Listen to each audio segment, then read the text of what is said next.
Hello, beautiful people of the internet. How are you doing today? My name is Jackie and welcome back to my YouTube channel. Today in this video, we are finally going to be talking about all of the books that I read in the month of December 2021.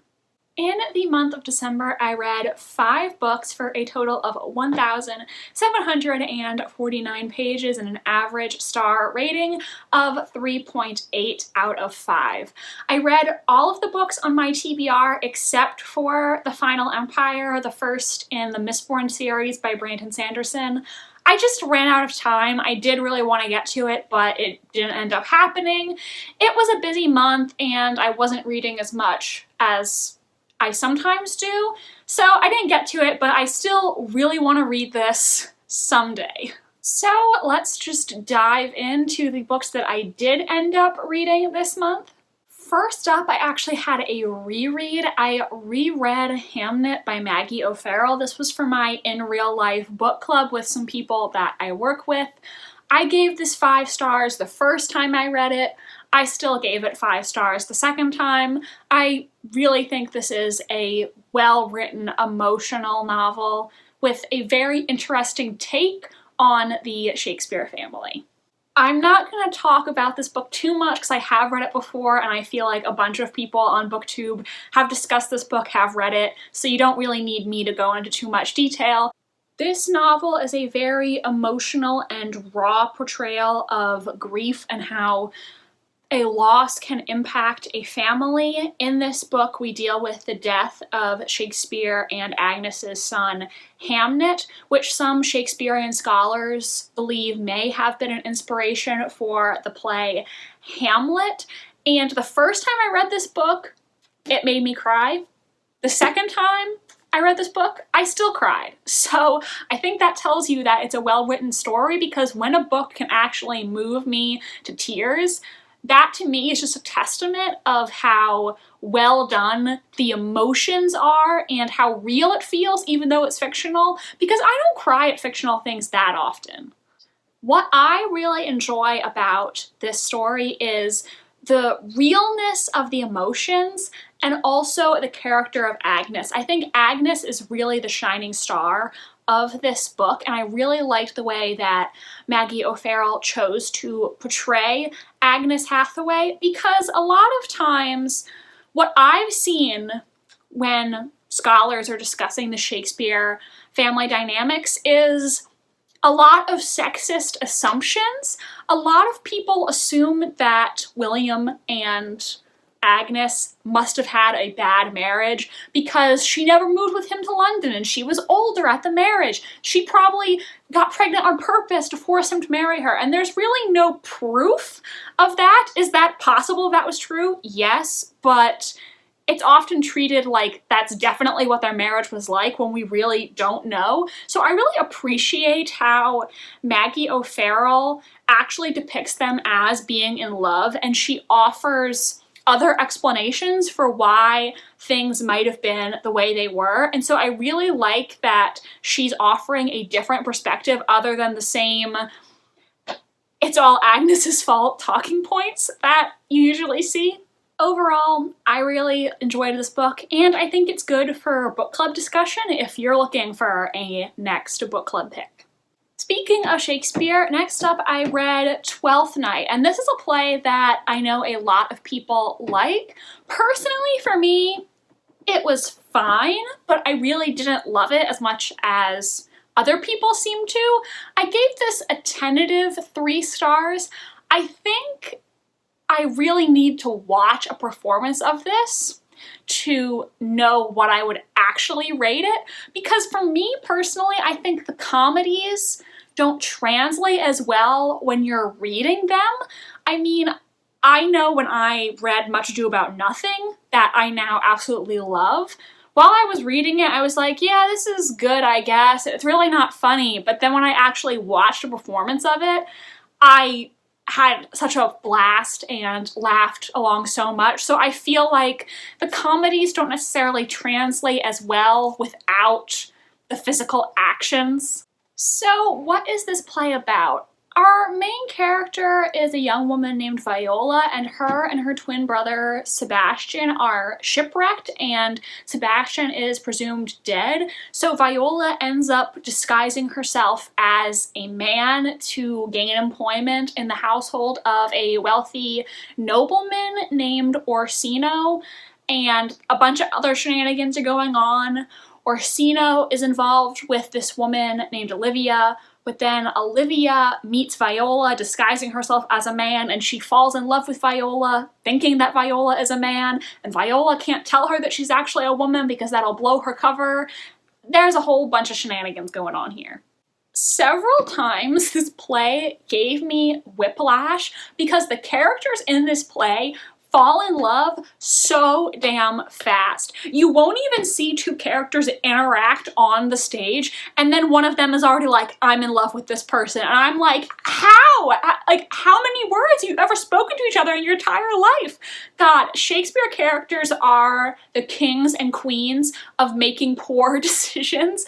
All of them are just so impulsive, and it causes them so many problems.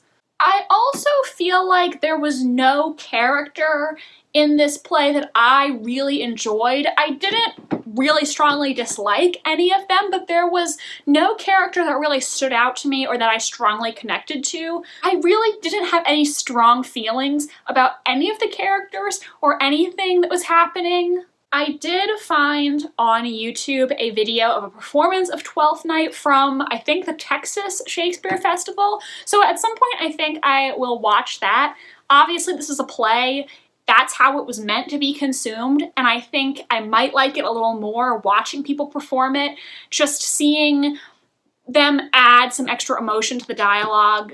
But also, I prefer drama over comedy personally, so just due to my own personal tastes and biases, this probably is not going to be an all-time favorite out of Shakespeare's plays. I'm still glad that I read it and that I gave it a chance, though. I know I've said a lot of negative things about it, but I didn't think it was bad.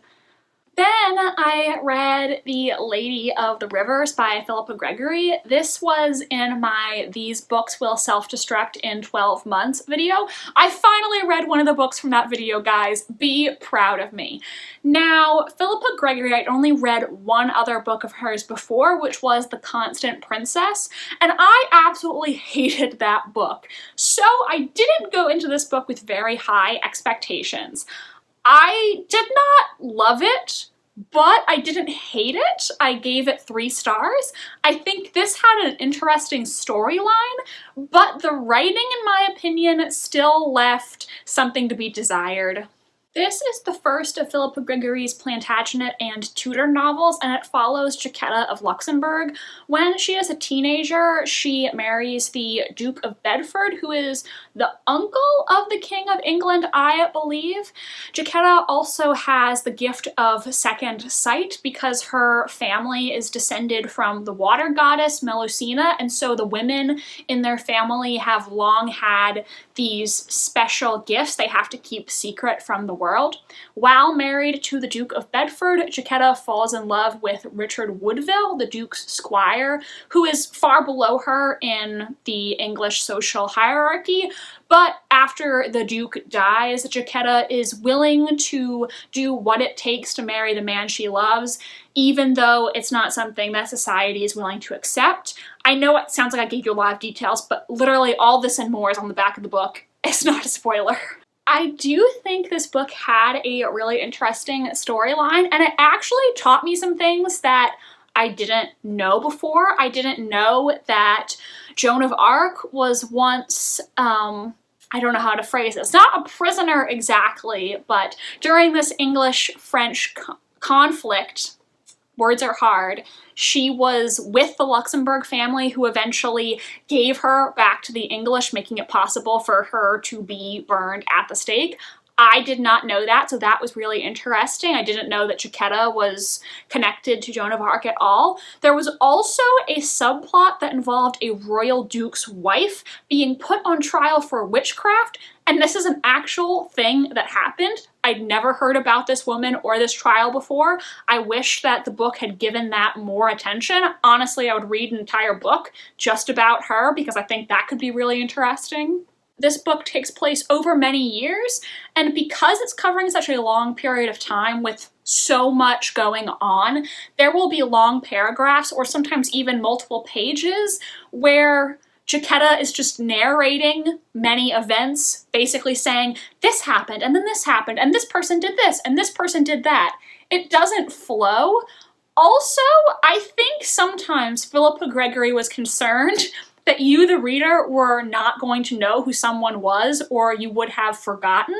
So in order just to remind you who certain people are or what titles they hold, characters will be having a conversation and they will slip into the conversation who someone is, even though, logically speaking, the other person would know that and it just doesn't feel natural. Also, gosh, I wish I had $1 for every time this book says Edmund Beaufort, Duke of Somerset.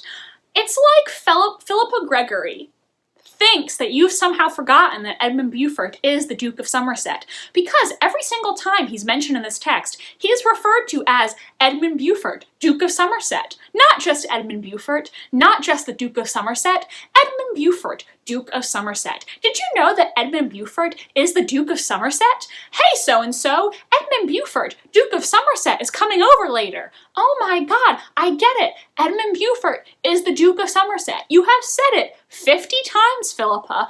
I understand. I have basic reading comprehension. I have one more major gripe with this book, and it might constitute a spoiler. It's really not a major element of the plot, but if for some reason you don't want to hear about it, just skip to the next timestamp. I will say this does involve reproductive rights, so if that's not something that you want to hear about, again, go to the next timestamp. So, in this book, after the Duke of Bedford dies, Jacquetta and Richard Woodville begin an intimate relationship. And they're in love. Jacquetta wants to get married, but Richard, because he's from a lower station than her, he doesn't want to get married because he doesn't feel like he's worthy of marrying Jacquetta. And there is a part in this book where another character talks to Jacquetta about 2 different potions, one that can prevent pregnancy and one that can get you pregnant. And immediately I was like, they're not just telling me this. This is going to be relevant. So I thought to myself, God, she is going to intentionally get pregnant so he's going to marry her, isn't she? And that's exactly what she does. He thinks that she's preventing pregnancy, but she actually causes a pregnancy to get him to marry her. Which is just not great, to say the least, because to tell somebody that you're on birth control when you're really not and basically entrap them into a pregnancy is really messed up. And if somebody did that to me, I would never ever be able to trust them ever again. I actually was kind of happy because then later Richard finds out that she did this and tells her it's an awful thing to do. And so I was like, yes, call her out on it, Richard. But she starts crying and he immediately gives in and is like, well, I love you. And then they never bring it up again. Yeah. So that was not great. Not great. Yeah. Next up, I read Victoria the Queen, an intimate biography of the woman who ruled an empire by Julia Baird. I ended up giving this 4 stars. I thought it was an informative and entertaining biography of Queen Victoria's life and reign. I don't know if I want to say that I like Queen Victoria, but I think she's an interesting person to read about. A lot of her views and opinions on things were contradictory, so she's just a very complicated person, and a lot of interesting things happened to her in her life. I definitely could sympathize with her because her childhood was not the best. Her father died when she was an infant, and her mother and Sir John Conroy really did not treat her well and isolated her in order to get power for themselves.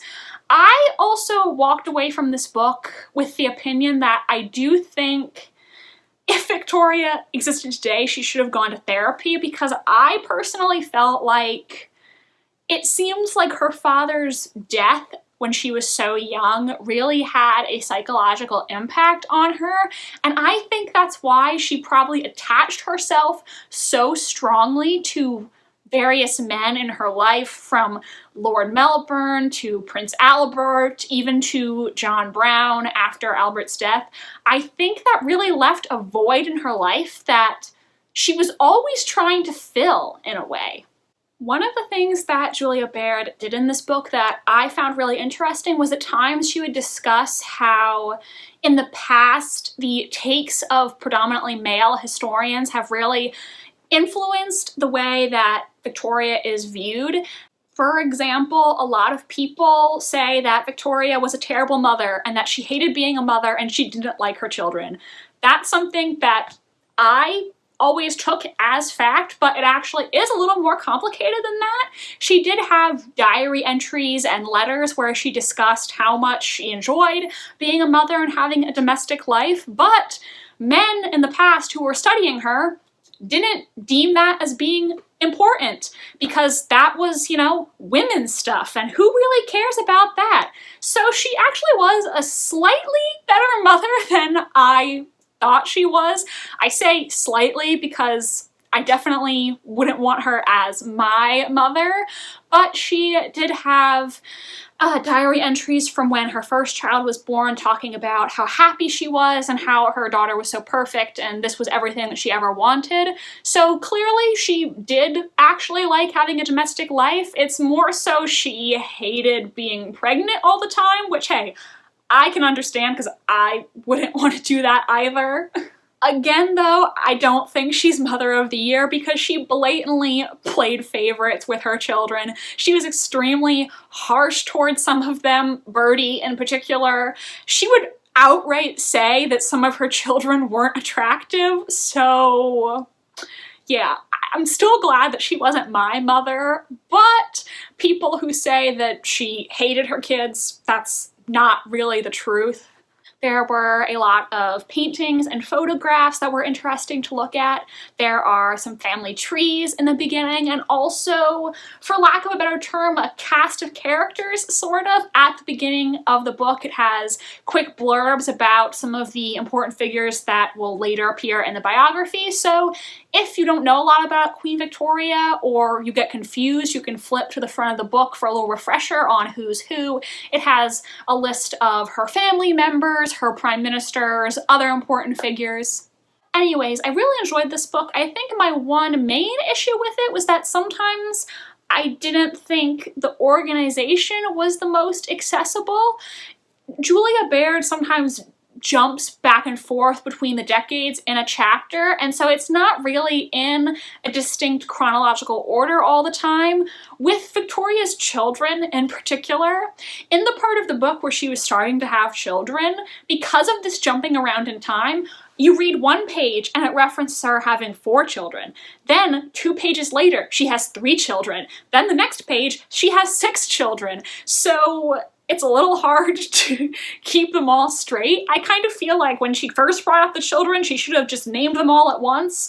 Maybe that would have helped the reader. Yeah, that was my one main problem with the book. And finally, the last book that I read in December and the last book that I read in 2021 was His and Hers by Alice Feeney, which I ended up giving 4 stars. Anna is a reporter for the BBC, and Jack is a police inspector who left his job at the Metropolitan Police to work in the sleepy community of Blackdown. However, a murder occurs in the Blackdown Woods, which Anna is going to cover for her job, and Jack has to solve. Things are a little more complicated than they seem, though, because the woman who was murdered in Blackdown is actually someone that both Jack and Anna know. They both grew up in this community, and this woman is someone that they knew while they were growing up. And Jack and Anna also clash while they're both investigating this case, and they have this interesting push and pull relationship. We also get a third perspective from the mysterious killer, and I overall really enjoyed this book. I actually really liked reading about Jack and Anna's characters, and there were times where I did sympathize with them even though neither of them are the most likable. I read this whole book very quickly. It was intensely readable, that very enjoyable edge-of-your-seat thriller, and I did not predict who the killer would be until very shortly before it was actually revealed. I think my main issue with this book that's preventing me from giving it 5 stars is there was some graphic sexual violence and violence against animals that I really didn't think was necessary. I've read another one of Alice Feeney's books, Sometimes I Lie, and while I really enjoyed that one, gave it 4.5 stars, it did have a rape storyline in the plot that was really disturbing and I really didn't think needed to be there. I think if you're going to deal with sexual assault in your book, it needs to be handled sensitively, and with both of Alice Feeney's books, I just felt like the sexual assault was there for a bit of shock factor, almost to make the book more dark and gritty. I didn't really like the inclusion in either of her novels. Also, this book has a plot element that deals with violence against animals. It was completely unnecessary because it was not relevant to the larger plot at all. Again, I felt like she was just doing it for shock factor. I hate when I'm reading a thriller and there's violence against animals involved in the plot. Like, I get it, this person is a psycho. You don't need to tell me that they kill dogs or abuse cats for me to know that. Just leave the animals alone, please and thank you. Overall, I think this was a very entertaining thriller, and I will definitely read more of Alice Feeney's books. I did enjoy the dynamic between the two main characters and how they have this strained relationship and they argue sometimes, but I think it comes across that despite their bickering, they both still love each other even though they won't admit it. I really enjoy dynamics like that in fiction. But these graphic plot elements were not handled with the care that they deserve, and since the book could have ended exactly the same without the sexual assault or the animal abuse, I feel like they shouldn't have been there. But overall, it was a good book. I just think not for the faint of heart. So those were the books that I read in the month of December 2021. Let me know, have you read any of these books? If so, I would love to hear what you thought of them in the comment section down below. My social media links are in the description if you want to follow me on Tumblr, Instagram, or be my friend on Goodreads. Thank you so much for watching, and I hope you have a remarkable rest of your day. Bye, and I'll see you next time.